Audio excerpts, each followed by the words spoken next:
su primera misa del año, el Papa León nos invita a ver el 2026 como el comienzo de una nueva vida con el amor de Dios, su misericordia y usando nuestra libertad. Israel anuncia que desde el 1 de enero de 2026 prohíbe operar en Gaza y Cisjordania a más de 30 ONG, entre ellas Cáritas Jerusalén, al no renovarles sus permisos. Cáritas responde que continuará su labor humanitaria.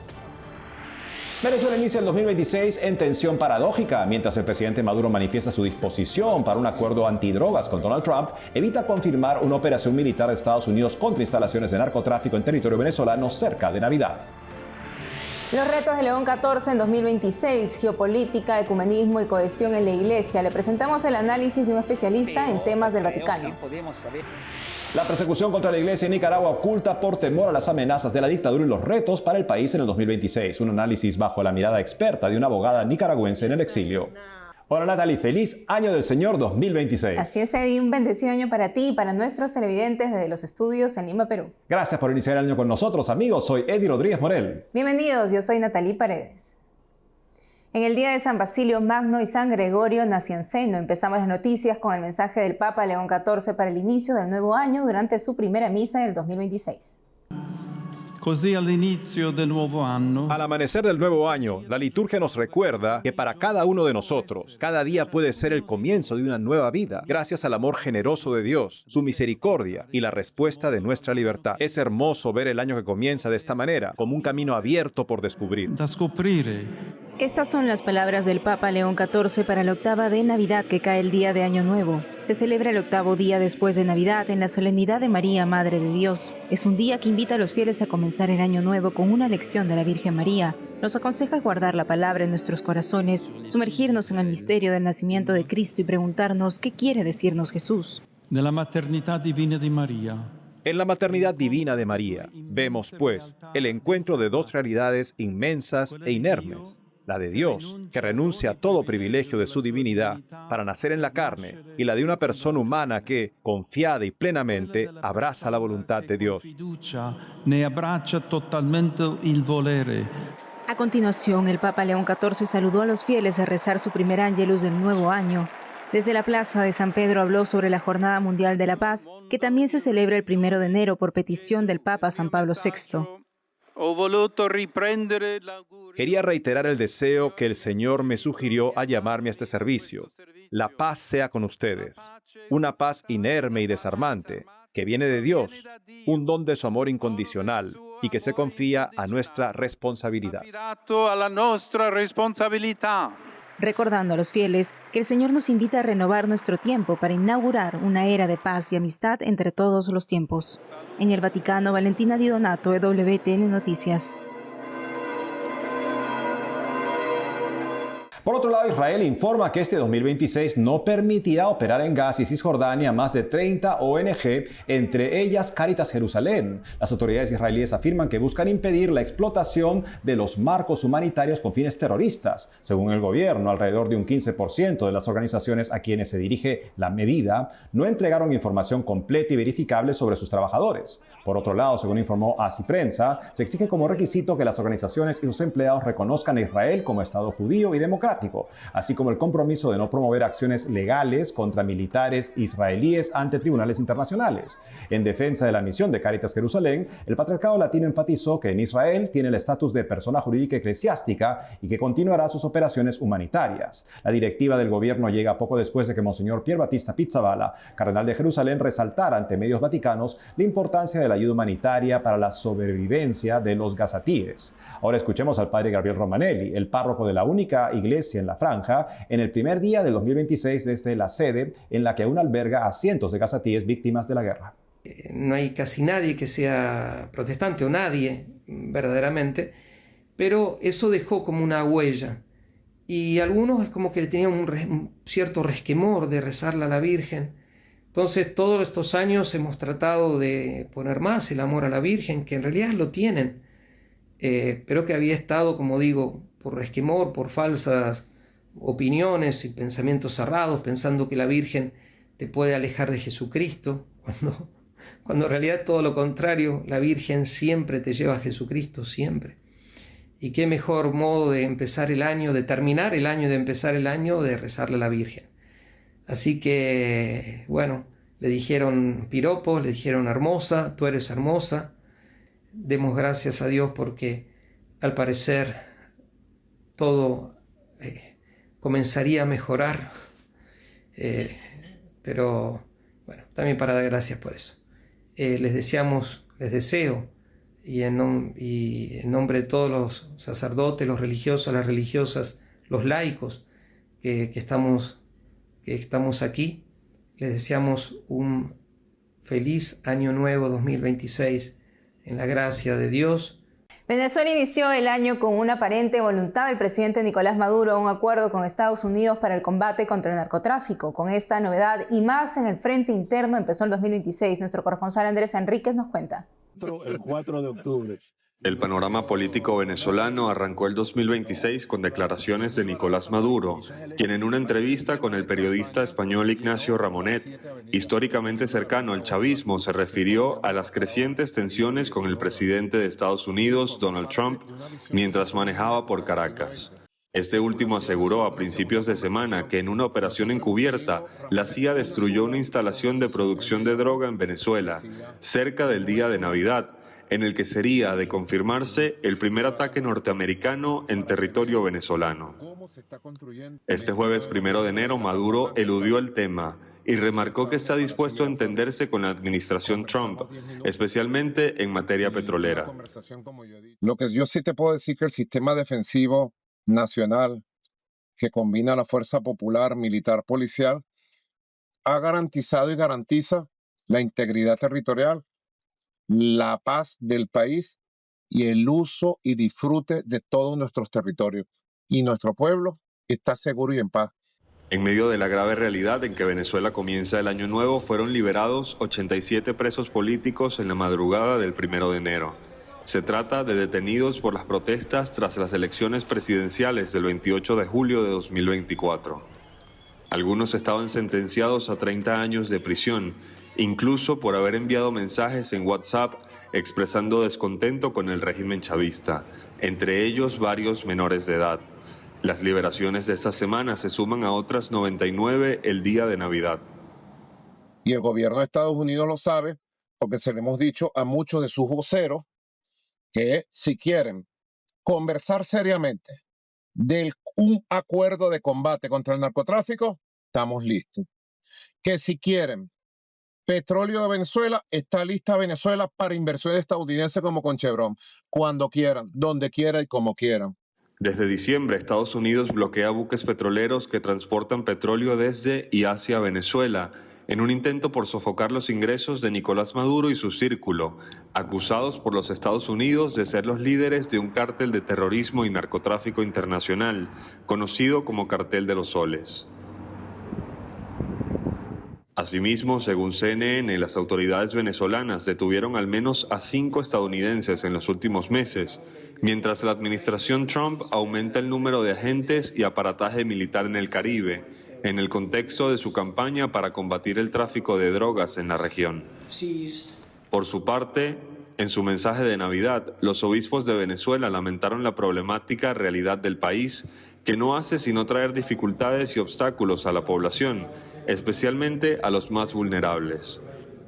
Los venezolanos se enfrentan el 2026 en medio de un ambiente con poca tranquilidad y paz, a la expectativa de lo que pueda suceder después de meses de tensiones que parecen no dar tregua. En Caracas, Andrés Enríquez, EWTN Noticias. Al inicio del año es típico que nos preguntemos sobre los retos que enfrentamos en el año que comienza. Por supuesto, también el Papa León XIV tiene retos y vamos a conversar sobre ellos a la luz de su voz, como es escuchada más allá de la Iglesia, también en el diálogo ecuménico y, por supuesto, los desafíos que enfrenta dentro de la Iglesia. Para saber más al respecto, estamos con Andrea Gagliarducci. Él es un vaticanista y nos habla desde Roma. Andrea, bienvenido al programa. Gracias a todos, gracias. Un saludo a todo el auditorio. Muchas gracias y muy feliz inicio del año, Andrea. Bueno, el Papa le habla, lo que dice el Papa, lo que hace el Papa es noticia justamente. ¿Cuáles son los desafíos que enfrenta el Papa? Comencemos con este horizonte, digamos, más allá de los confines de la Iglesia. Tenemos el desafío más importante que es el desafío de la paz. El Papa habló de la paz en la primera misa del año, la misa del Día Mundial de la Paz. Y la paz es el desafío más grande porque el Papa presentó a la Iglesia como una fuerza de paz, presentó a la Iglesia como una posibilidad de mediar para la paz, pero el mundo no está listo, puedo decir, de tomar esta disponibilidad de la Iglesia a ser un medio de paz. Así, los apelos del Papa, todo lo que el Papa dice es un gran desafío, porque todo el globo católico tiene que trabajar para la paz. ¿Qué significa? Significa que la Iglesia toda está trabajando en los territorios, está trabajando bilateralmente, que significa entre estados, está trabajando en la Tierra Santa, está trabajando en Ucrania, está trabajando en todos los escenarios de guerra. Y es un trabajo que es silente para muchas situaciones, pero verdadero, presente y continuativo.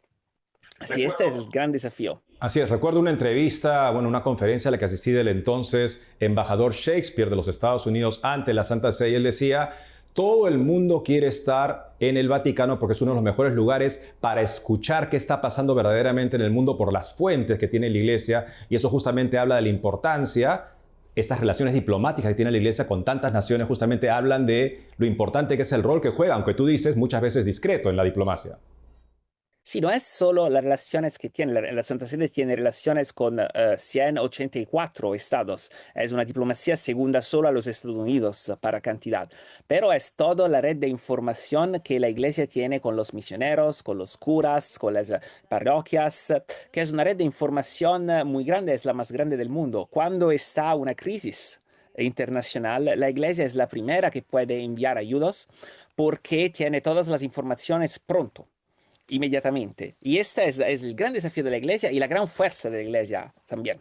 En efecto, viendo más allá, digamos, más cerca de casa, por así decirlo, ¿qué desafíos enfrenta León XIV con respecto al diálogo ecuménico? Por el diálogo ecuménico tenemos dos desafíos. El primer desafío es continuar el diálogo ecuménico, es continuar el percurso que va verso una total unidad. Yo no creo que será una unidad completa en el senso que tenemos una sola Iglesia católica con todos los patriarcos ortodoxos que reconozcan el primado de Pedro.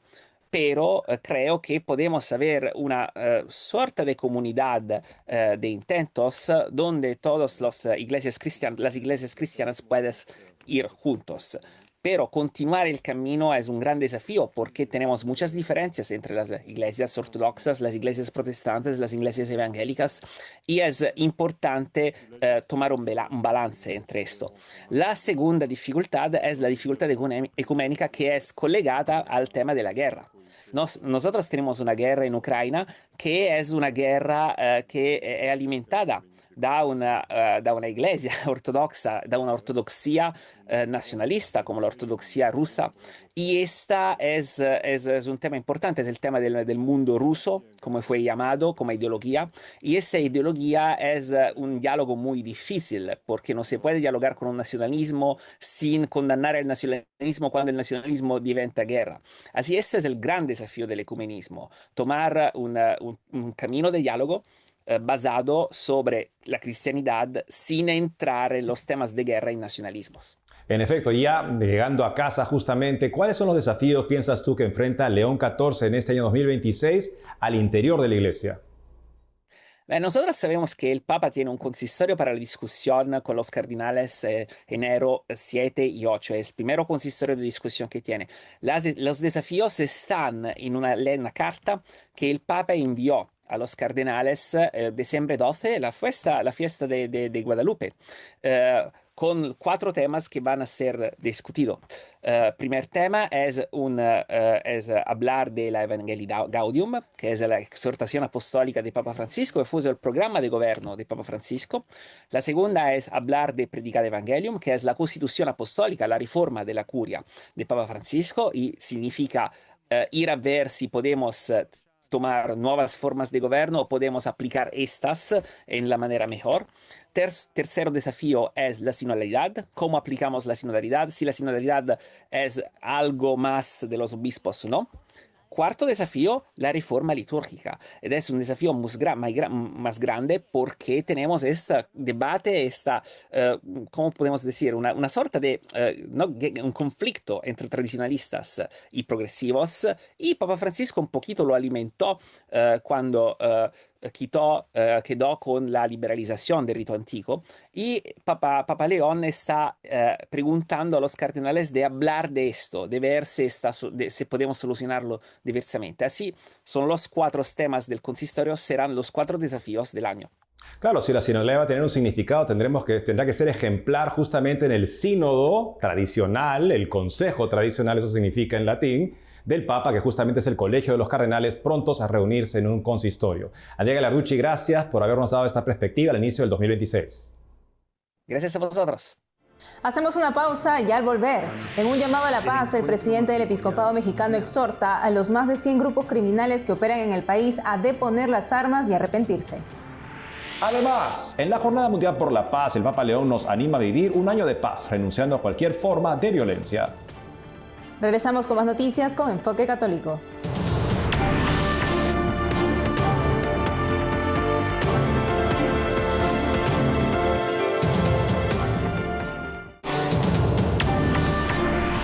Para analizar cómo cierra el año 2025 en Nicaragua y lo que depara el 2026, hablaré con la abogada Marta Patricia Molina, autora de los informes Nicaragua, una iglesia perseguida. Marta Patricia es también notaria con un máster en corrupción y Estado de Derecho por la Universidad de Salamanca. Fue agente de comunicación parroquial en Nicaragua por varios años. En 2021 buscó el exilio y hoy vive en Estados Unidos. En 2023 recibió el Premio Internacional a la Libertad Religiosa por parte del Departamento de Estado de Estados Unidos. Doctora Marta Patricia Molina, feliz y bendecido inicio de año. Bienvenida al programa.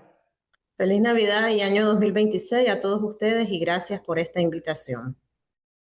Doctora Molina, en 2025, ¿cómo logró el presidente Daniel Ortega mantenerse en el poder? Bueno, el régimen de Ortega Murillo tienen a su mandato lo que es la Policía Nacional, el Ejército de Nicaragua y también un grupo de paramilitares que ya fueron incluidos en la Constitución Política de Nicaragua. Y todos estos 3 grupos armados son los que sostienen a Daniel Ortega y a Rosario Murillo en el poder hasta el día de hoy, infundando el miedo en la población y teniendo a Nicaragua como una gran cárcel. ¿Qué hechos, podría comentarnos, marcaron profundamente a la iglesia nicaragüense durante el 2025? Bueno, este año hicimos la 7ª entrega de Nicaragua, una iglesia perseguida, y en ella se reflejaba que hubo un descenso en las agresiones cometidas por la dictadura en contra de la iglesia, pero en realidad no fue de esa manera, sino que en este año lo que la dictadura hizo es sembrar más el miedo en los sacerdotes, en los obispos, en los seminaristas y en todos los laicos para que de tal manera no hubiera ningún tipo de filtración de información o de denuncia de todo lo que estaba sucediendo en contra de la iglesia durante todo este tiempo, y lo lograron de manera casi perfecta. Pero si los sacerdotes denunciaran todo el asedio que reciben a diario, porque viven vigilados 24 horas al día, y muchos de ellos tienen que reportar sus horarios a la policía orteguista, entonces sería que todos los días recibiéramos más de 600 denuncias que alimentarían el estudio Nicaragua, una iglesia perseguida, pero ya ni siquiera pueden los sacerdotes denunciar las profanaciones, los robos o cualquier otra agresión que vaya en contra de los laicos. Así es, doctora. ¿Y por qué sigue siendo la iglesia una amenaza para el gobierno de Ortega? Y no obstante, ¿quiénes son los principales líderes expulsados? Bueno, sigue siendo una amenaza, la dictadura sí lo ve, aunque la iglesia únicamente lo que busca es la paz, la reconciliación y el amor, pero es la única institución que está en Nicaragua que goza de total credibilidad, y entonces quiere la dictadura tener a su merced toda la iglesia, mandar en la iglesia. Hasta hay zonas en el país todavía que ni siquiera se han podido ordenar los nuevos diáconos ni nuevos sacerdotes por falta de obispo. O sea, quieren tener una iglesia a merced de ellos, pero como todavía no lo han conseguido a su totalidad, sí hay ciertos sacerdotes y obispos que son cómplices de la dictadura sandinista, pero no es como generalizar este comportamiento. Fíjate que en 2025 cerramos con 1.030 agresiones y más de 18.808 procesiones y actividades de piedad popular prohibidas. En Nicaragua hay únicamente 3 procesiones que dejan salir, que es la de Santo Domingo, la de Nuestra Señora de la Merced en León y la Virgen del Hato, que también es en la zona de occidente del país, pero la dejan salir por otros tipos de razones más culturales. Ayer, 1 de enero, en Nicaragua siempre se realizaba una magna procesión con Jesús sacramentado, y esta vez fue impedida nuevamente por la dictadura sandinista, y esta procesión tuvo que realizarse a lo interno de los atrios de Catedral de Managua. Entonces así comenzamos 2026 con una nueva agresión por parte de la dictadura en contra de la iglesia sandinista, lo que significa que todo el año va a ser prácticamente lo mismo, estas agresiones. Doctora, ¿y cómo evalúa la ayuda de la comunidad internacional en la búsqueda de una salida democrática para Nicaragua? Bueno, creo que la comunidad internacional está haciendo todo lo posible por anunciar, por denunciar todas las arbitrariedades que se están cometiendo, pero es que se está, creo, luchando contra un régimen dictatorial nefasto, dañino. Creo que la comunidad internacional todavía no ha estado a la altura de este gran mal que significa la familia Ortega Murillo para nuestro país. Entonces, las medidas que se están adoptando a veces no son como suficientes para lograr un derrocamiento, porque tampoco los nicaragüenses podemos hacer mucho, porque nos encontramos desarmados y además no queremos ningún tipo de conflicto, y estamos también perseguidos hasta los que estamos en el exilio. Lamentablemente en los colegios de Nicaragua están siendo adoctrinados los niños y niñas, y también en las universidades, que prácticamente todas las universidades católicas ya desaparecieron. Entonces el reto de la iglesia es mantener viva esa fe, ese amor, esa llama y esa creencia en Jesús sacramentado, en la Virgen María, buscar que nuestra sociedad no se convierta en una población atea. Así es, doctora Marta Patricia Molina, muchísimas gracias por la entrevista. A ustedes.